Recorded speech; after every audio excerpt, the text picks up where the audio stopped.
Take around here, I may need some. Look at this. That guy's awesome. That guy, I kind of felt the same way at the end of that game. What do you think of his technique? I thought it was pretty good. You know, my wife can do that where you throw the thing up and catch it in your mouth. I'm not very good at it, but her and my daughter occasionally have the contest where you throw M&Ms and field it with your mouth. And they're both pretty good at it, pretty skilled at it, but I think he could certainly give either one of them a run for their money. What's going on, everybody? Welcome to the Breaking the Draft podcast. I'm your host, Jonathan Valencia, here with my co-host, Zach Hicks, of course, as always. Follow him on Twitter at ZachHicks2. What's going on, man? It's going good, man. Loving it down here in Mobile. We should all just move down here and stay here for good, I think. That's what I'm saying, man. Like, I was thinking about it today. I was like, I just want to do this every day. I want to go to practice every day. I want to watch these players every day. I want to be with my boys every day. It's been a blast meeting Zach, meeting all the other guys at Breaking Football. As Brad Kelly walked into the room. And I should have mentioned, this is going to be an informal podcast. There's a lot going on in the hotel room right now. When are we ever actually formal anyway, though? Like, you're saying it's informal. We never really go with the grain. It's always out of the box. We don't really care about structure. But, Zach, who impressed you the most over these past 2 days? You know, I've been honing in on the safety group these last couple days, as you guys know. You're getting pumped today. You're getting fired up today and yesterday. Oh, dude, you know, safeties, they just pump me up. I don't know why. I never even played safety growing up. I don't know why safeties pump me up. It's just they have such an impact hitting and making plays in the pass game. But Trayvon Henderson, the kid out of Hawaii, I wrote a piece for Breaking Football, my first piece in many months, so not slacking as much as I used to. But I wrote a piece for Breaking Football about the senior safeties that are going to be down here. And Trayvon Henderson was interesting to me. Super athletic, super fluid. I think he can be a great guy in the pass game. And he's shown that this week. I mean, he has been basically like cornerback's athleticism here. And it's been very impressive. And he's locked up most tight ends he's covered. He's been very scrappy in coverage. He's been physical. And he had a very nice pick today on Josh Allen on an overthrow. So Trayvon Henderson's a guy who's got me out of my seat a couple times, guy I'm very excited for. Bunch of pluses in my notes, so I'm loving me some Trayvon Henderson so far. Yeah, there's that one play early on in practice today. He trailed Conklin on the inside. I think it was an in-route. And he just swoops in, reaches in, and gets a pass breakup. And that's when you were getting pumped. I was fortunate enough to get that on video. But I'll stick with the safety theme here. Kaiser White, I think he's just head and shoulders the best defensive back here. Coming into the week, I had him as a first-round draft pick, honestly, late first round. But he's living up to that. He made an interception today or yesterday, was it? It was yesterday. He baited. That's when we were getting pumped up as well. Yeah, yesterday he baited Tanner Lee over the middle. He was playing off in one of Tanner Lee's 4 interceptions in the past 2 days. But Kaiser White, you can just see him in coverage. The hip fluidity is there, just a complete package. And if you see him in person, his size, he's a man, you know. And he's a great athlete, as he's been proving, and I really like his coverage skills. Obviously, at West Virginia, he was in the slot probably half the time. I forget what the exact number. I think it's like 44% or something like that. But Kaiser White's just all-around guy, all-around safety, and he's going to get the job done. I love me some Kaiser, man. He is by far and away the best safety prospect here. It's not even close. I love Trayvon. Right. I think Trayvon's having a great week, but Kaiser White looks like a first, maybe early second-round guy. The rest of the guys look like late day 2, day 3 type guys. Right. So you got next. We're going to go through probably 5 guys here just that we've been impressed with. Zach, who you got next? So one of my favorite guys down here, I got a chance to interview him. I got a chance to talk to him on the field a little bit. Saran Neal at Jacksonville State. You know, he is just a feisty dude. I mean, I talked to him in person. He is the most humble, fun kid I've ever talked to. But when he gets on the field, something clicks. He is physical at the line of scrimmage. It's kind of a drawback. He's very handsy throughout the entire route. Right. But he's going to be in your face the entire time. He's making these receivers work. And he's letting them know, hey, the Jacksonville State kid came to play. He's punched them in the face. He's talking smack. He's pushing them around. And he's actually very fluid, too. I'm very impressed with him, the way he's moving with these receivers. And he looks like a better overall athlete than almost all these corners here. So I love me some Saran Neal, and he's showing some good things down here. And when you talked to him, he actually had something to say about Carson Wentz. So I just want to get that real quick. So we got to get down on the recording. Yeah, so he said Carson Wentz is probably the best quarterback he's ever played against. That's what I like to hear. This is an Eagles podcast. It's draft-oriented, of course, but we're Eagles fans here. I don't know about Zach, but he has to live into the brand. It started out with 2 Eagles fans, so we got to carry that on. Yeah, gross. My next guy though, Deshaun Hamilton. I'm actually here with Brad Kelly. So Brad, I'm gonna ask you. This is all improv right here. You didn't even know, but Brad, Deshaun Hamilton. What's good with him? Yeah, so Deshaun Hamilton has been the number one receiver. I think he separated himself from the group with both teams. He's been incredible in one-on-one drills. He's been winning at the line of scrimmage with his releases, been winning at the break point. He has been far and away the number one receiver, mostly because of his footwork and his fluidity. Right, Deshaun Hamilton. He's stealing the show. Brad wrote a piece yesterday reviewing day one recap of the receivers, and Hamilton's, like he said, far and away the number one guy right now. I think Byron Pringle is probably in that group as well. He didn't do as good as on day two. Well, he wasn't as flashy on day two, I should say. But Deshaun Hamilton, of course, he's making a case as a day two prospect right now. Who else do you got, Zach? I love me some Agbania Okoronkwo. I've been talking about him for a while, and today and yesterday even, he has shown that, I don't think he has to show that he can play linebacker as much. I want to see if he can hold the edge in the run game. And there were a lot of run blocking drills with guys like Brian O'Neill, Tyrell Crosby, Alex Kappa, some big-time offensive linemen. And I'm not just saying big-time like they're going to be drafted. I'm saying big-time as huge dudes, like 6'7" guys that put on over 300 pounds. You expect a guy like Ogbo to get pushed back, but he weighed in around 245. He's really holding his ground in those run blocking drills. And I love the little pop he's giving them. So I'm actually very impressed with Ogbo in those drills. And I think it's going to translate well on Sundays. I do think he can hold his own in the run game. And I think he can be a solid edge defender in the NFL. Yeah, I think Ogbo, I'm pretty surprised that he hasn't been getting much hype right now, because I think he's one of the few prospects here in Mobile overall that have a strong chance of going late first round, mid first round. Just that the versatile skill set, of course. Obviously, you want to see him on the edge more, as you said, with that size. But I think Ogbo, he can solidify his case as a first round prospect here. Fred Warner, I'll stick to the defensive side of the ball. Fred Warner, I got to talk to him during media day. Great kid, really humble. But he was making plays in coverage. I think he's probably one of the best coverage linebackers here. But I think he's more than that. I think he's a complete linebacker, put in the middle, maybe at weak side, and he's going to make some plays for you. And there's one play from yesterday, day one. Let me see if I can find it in my notes. But there's a fumble, and you just love the intensity. He's on the sideline watching the plays, like, fumble! Like, you just love seeing that kind of stuff, I'm going to skip you real quick. I want to talk about Will Hernandez real quick. Okay, and fine. Whatever. Peterson. Wait, I'm sorry. Go ahead. Go ahead. Fine, whatever. Skip me. I don't care. No, I'm just kidding. You go ahead. I have to skip you. I want to get Michael Pearson in here before the boys head out to Veets. But Will Hernandez built like a brick shit house, as we've all been saying. So, Michael Pearson, what do you got to say about Will Hernandez? He is by far and away the most intimidating player in Mobile right now. He's not the tallest, but wow, he's got that cannonball chest, Popeye forearms, and honestly, I wouldn't want to be in front of him if I was anybody. He's got great phone booth speed, and that's what you want in an interior lineman. So as far as the first 2 days goes, he's been one of the top guards in the entire class. Aside from Will Hernandez, who would you say is the most impressive lineman so far?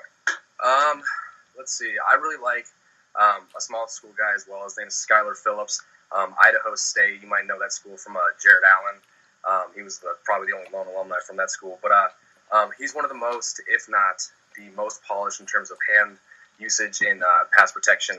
And overall, he's built fairly thick as well, about 6'3", 320 pounds.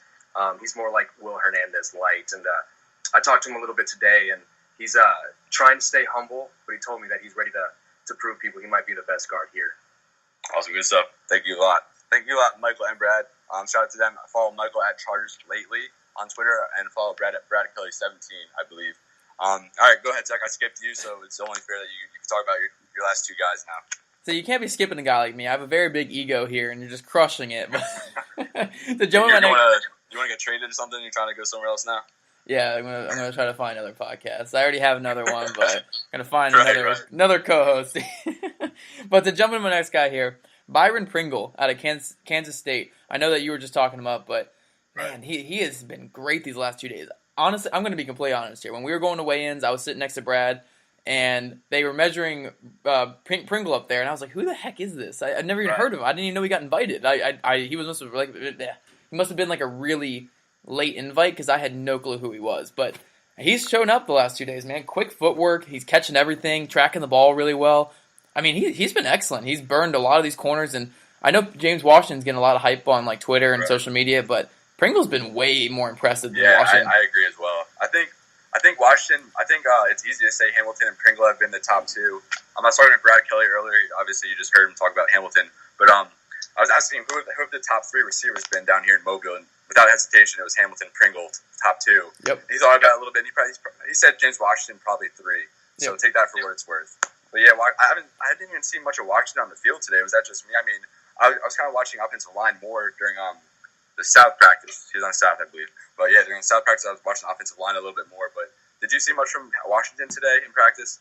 Yeah, Washington's actually looked pretty solid. I mean, he's beating guys off the line. None of these corners can stay with him deep. So Washington has had a very good last 2 days of practice. It's just, I don't know. I think Pringle and Hamilton have shown more in terms of footwork and overall route running ability, where Washington still needs to prove he can run NFL level routes. He still rounds off a lot of routes, and at times he does drop it in coverage. But I mean, these other 2 guys are just playing out of their minds. That's why we're not talking as much about Washington. But Washington's having a great week as well. Right. So you got who's your 5th guy now? 5th guy would have to be MJ Stewart, man. I know a lot of people are talking him up, but it's all for good reason. MJ Stewart is beating these receivers down. And I know I said Saron Neal's getting handsy and pushing guys, but Stewart is locking these guys at the line of scrimmage with physicality, and they're just not getting off him. He is pushing them in the ground, and he's staying with them when they actually beat him and get on their routes. I haven't seen many guys beat him today. I think I saw Aitman beat him once over the middle. But besides that, MJ Stewart has been all over these guys. He has been super impressive. I know I said he was a guy to watch when we got down here, but I didn't think he'd be this good. He has been very impressive, and he's shooting up my board of corners. This cornerback class is so deep, man. Mm-hmm. Yeah, MJ Stewart. Funny little story right now. I came into Mobile rocking a Randall Cunningham jersey, a few hours off that Eagles conference championship win. And MJ Stewart, he was one of the first players I actually interacted with. He comes over to me. He's like, "Oh, I love that jersey, man." I was like, "Oh, nice." I didn't even know who it was at first. I look at his name tag. I'm like, "Oh shit, that's MJ Stewart." Wow. But he's been garnering a lot of hype for sure. I know he talked with the Ravens. It was either yesterday or the day before. He talked with the Ravens. I know there's a few other teams he's talked to so far that I know of, at least. I'm sure there's been more than that. But yeah, he had a nice play today against DJ Chark over the middle of the field. Nice pass breakup. He reaches his arm in. Those type of fundamental plays you love to see. But I'll stick with the corner for my last guy. Isaac Yiadom out of Boston College. I didn't even know who this dude was coming into Senior Bowl. I haven't seen any tape on him. But he's been matched up with Michael Gallup a good bit, and we'll get to Gallup here shortly. But Yiadom, the length is there. He's a tall dude, but he's mirroring very well, and he's pressing Gallup. Gallup's not getting anything. I want to say in 3 reps at least that I saw, Yiadom was all over Gallup. And Gallup is really struggling today. I know a lot of people were talking him up on Twitter, but Gallup has not really looked that great. And I'm a big Michael Gallup fan, so it's not like I'm trying to bash him or anything. Yeah. But Isaac Yiadom, he is definitely, I think, made some money, and he's emerged out of this cornerback group. But from here, we're going to talk about a few guys who we've kind of been upset with, who haven't really lived up to the hype. So I'll let you start again, Zach. Who you got? So you kind of just actually mentioned him, so I'm going to go into a little more detail here. Michael Gallup has really struggled this week, and that actually shocked me too. I talked to a regional recruiting guy last night at a bar. I wasn't drinking in the bar, guys. I'm too young, so let's get that out there. I'm very young. I can't go into a bar. But I was talking to a guy. Zach is not even going out tonight, too. For the record, we're trying to squeeze this pod in, and I'm heading out to Beats. So, but anyway, go ahead, Zach. So yeah, that shows that again. That's my alibi. So if any police are listening to this, I was not. But anyway, I was talking to a guy last night who was raving about Gallup. Great personality, hard worker. Right. So I was really excited for Gallup. And then when you get on the field today, it was just not a good practice. He wasn't sinking flat. Yeah, he wasn't sinking his hips. He didn't look as fast. And I think the big thing that me and Brad Kelly were also noting was his effort was really, really poor today. There was a couple throws where Josh Allen was throwing it behind him. Josh Allen hit or miss. But Allen was throwing it behind him or over his head, and he just was not giving effort. There was a really bad pick. I think obviously it was Tanner Lee. But Tanner Lee threw a really bad pick in the 7-on-7s. And Gallup didn't even try for it. The second he saw it was off target, he just kept jogging forward. And then when it was intercepted, it was actually getting returned, Gallup was walking off the field. It was a bad look. And I loved Michael Gallup. I think he can do a lot of good things for a team. But today the effort was not there, and it was a really bad look. It was a really bad look, and I did not like it at all. Yeah, he's definitely a guy I'm rooting for these next few days to kind of step it up and just take control in practice. Of course, it's really hard to judge some of these receivers, especially when the quarterback play is so poor. But when you get poor effort like that, that's something that's just blatant to you, and you can obviously tell. But I'll stick with receiver. DJ Chark, I'm a huge fan of DJ Chark. I read a piece about him just before I left for Mobile. But he's made some plays, he's made some catches, but overall, he's dropped some passes. He's not getting consistent separation. He's kind of getting pushed around out there. He's that flimsy frame. so he's not going to be a guy to overpower anybody. And my thing with him, he's made some catches over the middle, but I'm just hoping he's not a strict deep threat at the next level. I just hope he's some guy you can hit underneath, in the middle of the field, of course, in intermediate range. That's something I really want to see from him. He's made some catches, as I said, over the middle, but just overall, he's kind of disappointed. I don't want to say he's been bad, but he just hasn't exceeded. He hasn't met my expectations for him. I think I came into the week hoping he would emerge as probably the top guy out of this group. Obviously, that might have been too high of expectations, but I wouldn't say he's even been top 5 or even the better half of these guys. Nope. But moving on, who you got next, Zach? So Armani Watts, I came in here with big expectations. I thought he was going to be probably the top second. Okay, I think he was going to be the second best safety down here because Kaiser I was pretty sold on being the top guy. We agreed on that too. Yeah. But I really thought Armani was going to come down here and show up. And there has been flashes where he has. His short area quickness and all those drills regarding stuff like that has been excellent. I mean, one of the top safeties at that. And I think when he plays like a deep zone type role, he does excel, which we saw in the interception yesterday.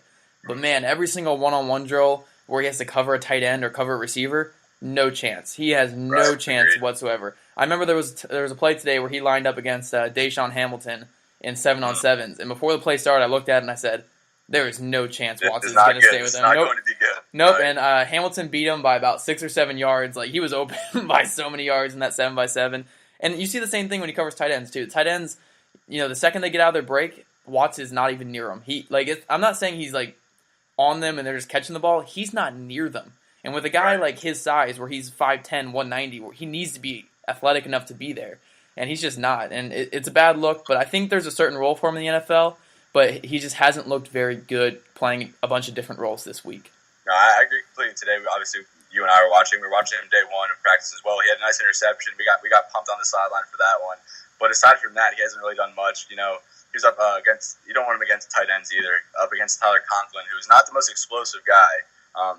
There was no route anticipation at all from Watts. It was an in route, quick in route, and Watts was like 5 yards behind him. He wasn't up on him at all, and it was full to see, man. Even in the hip fluidity drills, I don't know exactly what those are called, but you just saw Watts. I mean, he was all right, but he wasn't the type of dude you expected to see. Yeah. Marcus Allen even looked more fluid than Watts did, and I don't think Allen is the type of athlete, that type of caliber as Watts, but Watts is a great guy. Zach and I both got a chance to talk to him a little bit. Zach talked to him a little more than I did, but Watts is a great guy, and we're both rooting for him, and we hope he can turn it around.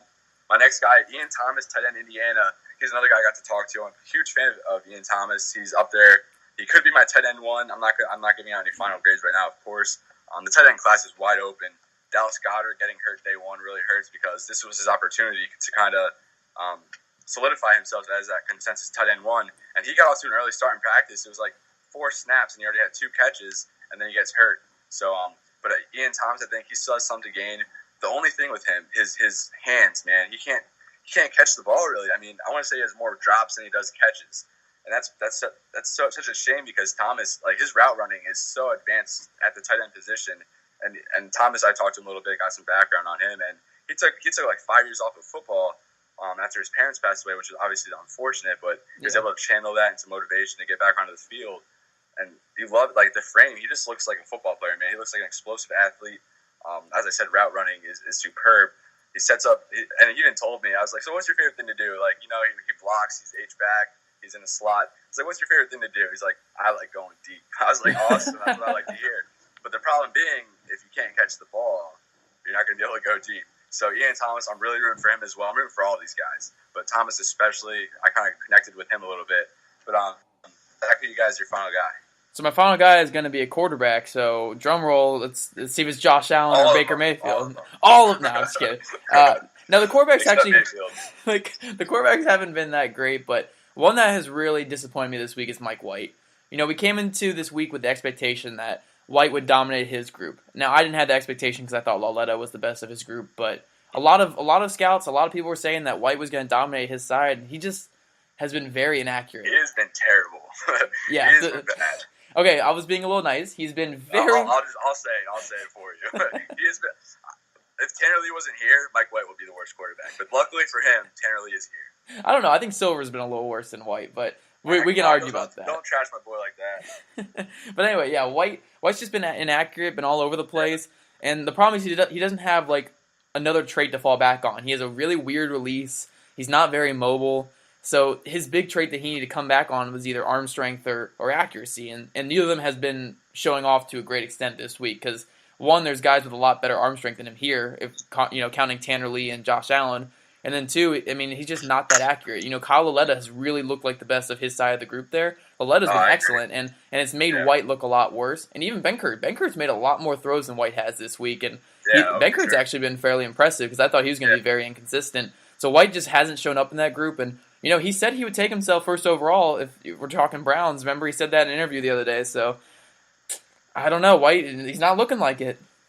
And fun fact, I was sitting on, I don't know where I was maybe sitting on the bleachers or by the fence or something. I heard maybe a writer or scouts talking, like, so who's the best quarterback out of this group regarding to the South team? And in my mind, I was like, none of them. But I think Laletta definitely has been the most standout among that group. I didn't see much. I didn't watch him on film yet.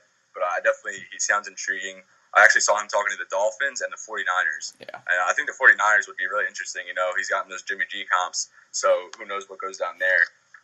And Benkert, for all my Eagles fans out there, he actually started the Eagles today, so that's something to monitor as well. But my last guy, probably my favorite personality here, my favorite dude. I actually, during the press conference of day one on Monday, Zach and I were there, and Marcus walks in right behind us. So, of course, me being the guy that I am, I just sneak a selfie real quick. Zach photobombs it, but I just sneak a selfie real quick, and Marcus actually comes up. He's like, "What are you doing?" Because we had to be quiet. The press conference going on, but Marcus is like, "What are you doing, man?" I was like, "Oh, you want to take a selfie?" He's like, "Oh yeah, sure." And I'm sure some of you saw me post on Twitter. So yeah, guys, I have a selfie with Marcus Davenport. I was able to interview him a little bit the next day. Marcus is just a stand-up guy, great personality. Guy. Love him. He's humble, he's the biggest man out on the field pretty much, but he's humble, and he just wants to get better. He wants to prove himself. And it's funny because he said he didn't really think he had a shot of getting drafted until like his final few games of his junior year, just over a year ago. And this guy obviously a big on the radar, but he's just been really disappointing in practice, man. Like watching him on tape, it was so dominant. I thought he was going to come down here, no problem, be the same player, but I haven't seen him win many reps. I think Alex Kappa yesterday destroyed him in a one-on-one. Davenport, he had to win early yesterday at one-on-ones against Kappa, and then the next time he comes back, Kappa just freaking finishes him to the ground. And since then, Davenport, I don't think I've seen him win a single rep, and it's just really uncharacteristic. He's been a big buzz around here the past few days, and you just thought Davenport was going to come out and dominate. Well, that's what I thought at least, and I think a lot of people thought that as well. I thought he was going to solidify his stock as a top 15 pick, but he's not even looking like a day 2 guy right now. I mean, based on upside, maybe, but he's not winning at all. Yeah, I think. I think he's just a guy that has all the physical tools, like we've been talking about for weeks on here. It's just against these stud tackles, because a lot of these guys are stud. Like O'Neal might be a first rounder. Tyrell Crosby might be a first rounder. O'Neal, he had a great play today. Yeah. I forget who it was, but he gets into the second level on a pull, and he just freaking demolished somebody. I don't remember who it was, but O'Neal actually looks pretty good. Yeah, and then also Kappa has been great down here. He might be a day 1 or day 2 guy even. Who knows? I mean, these tackles have looked really good, and a guy like Davenport going against these very polished tackles, he's going in there without a plan, without a true move to use on these guys, and it's just not working. And I don't think you can beat good tackles without a plan of attack. So I think with some coaching, he can be a stud. I think he will still go like round 1, round 2 just because of that. And I think he will be good in the NFL. I mean, like you say, he's a great stand-up guy. We both got selfies with him. We love that guy to death. I hope he's the number 1 player in all of NFL history because he was such a nice guy. I love that guy. But it's just he needs some coaching. He needs a plan of attack. I think he'll get that, and I think he'll be a good player in the next level. Yeah, obviously I'm speculating here, but I just feel like maybe he's on a high right now. He sees all the buzz he's getting, and he's loving it. Who wouldn't? But I think he came down here expecting to dominate, and he just kind of had a wake up call. Obviously, playing at UTSA, he's not going up against the best offensive line talent there is. So I think it just was a wake up call for him. Hopefully, he figures it out these next few days. He does something in practice to kind of turn that stock around. But that's pretty much the plan for this podcast. We want to do a lot more, but it's rough, man. You go out. Well, I go out at least with the boys. Come back maybe 3 a.m. Yesterday it was even later than that. I can thank Michael Kiss for that. He's a really bad influence on me. But having fun out here. if you guys are out in Mobile, definitely hit us up. We'd love to chat with you, whether you're at practice or out, whatever. I'm hoping to see Zach another night. What do you say? Is Zach coming out tomorrow night? Maybe. I don't know. Hashtag get Zach and Kyle out. Hey, Kyle's been out. Hey, Kyle's right back there. Kyle, you want to come say hi on the podcast? No. He said no. for those who don't know, Kyle, he's Zach's best friend. I think his best friend, right? One of my best friends. Why would you drive 900 miles with somebody who's not your best friend? Very true. No, yeah. Big shout out to Kyle again.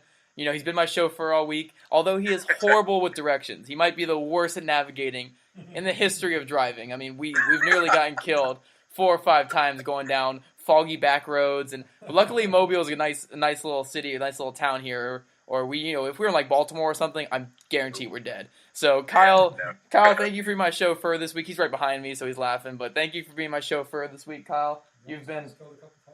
I did not almost. You know what? We're gonna argue after this podcast. But yeah, Kyle, a big shout out again to Kyle. Afterwards. But I got some time to burn. I'm waiting for my ride. Nick Faber, give him a follow at Nick Faber 1229, I believe, on Twitter. Zach, any other thoughts from this week so far? No, man. I'm just so happy to be down here. I mean, I've gotten even a couple connections that I really like. I've gotten a couple things I've heard regarding the Redskins, which are nice. I don't really want to drop them yet. Maybe on my podcast I'll drop little hints at them, but it's been a fun week, man. I've learned so much more than I thought I could ever learn. Sitting next to even guys like Brad Kelly and Michael Peterson, man. I mean, Brad and Mike and I'm learning so much just from those guys there, and then hearing stuff. I got to shake hands with Jay Gruden, shake hands with Doug Williams. It's been a blast, man. This week has been basically a dream come true, and I would live here if I could. I mean, it's awesome. I wish this was every week. Right.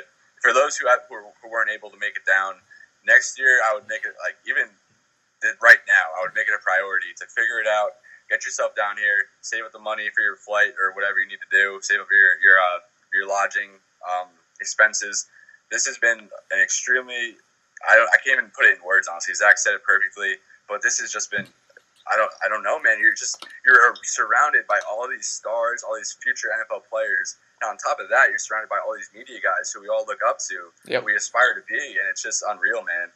I can't believe it. I'm glad you were able to make it down. I'm glad everybody else was able to make it down from Breaking Football. It's been a blast. We still have a few more days to go. So yeah. That's so our more formal wrap up podcast will be in a couple days, but this one will just get our quick thoughts out, and again, it's just been a blast. It's been so surreal down here. I can't even explain it. We'll try to get another pod out tomorrow. I can't make any promises because whenever Zach and I plan to do a podcast, about 10 minutes beforehand, one of us will text each other. Usually me, because I'm lazy. But we don't even say anything. It's just tomorrow. Yeah. That's all that has to be said. And I'm like, yep. And then I go to sleep. So it's also me. Don't let's not all put the blame on John. I get back from like work. I get back from a long day here, and I'm just like, yeah, tomorrow's great. I love tomorrow. Exactly. But yeah, we'll try to get another pod out before the actual game on Saturday. Definitely get more thoughts out there. We got a ton of stuff to get out. But really appreciate everybody listening.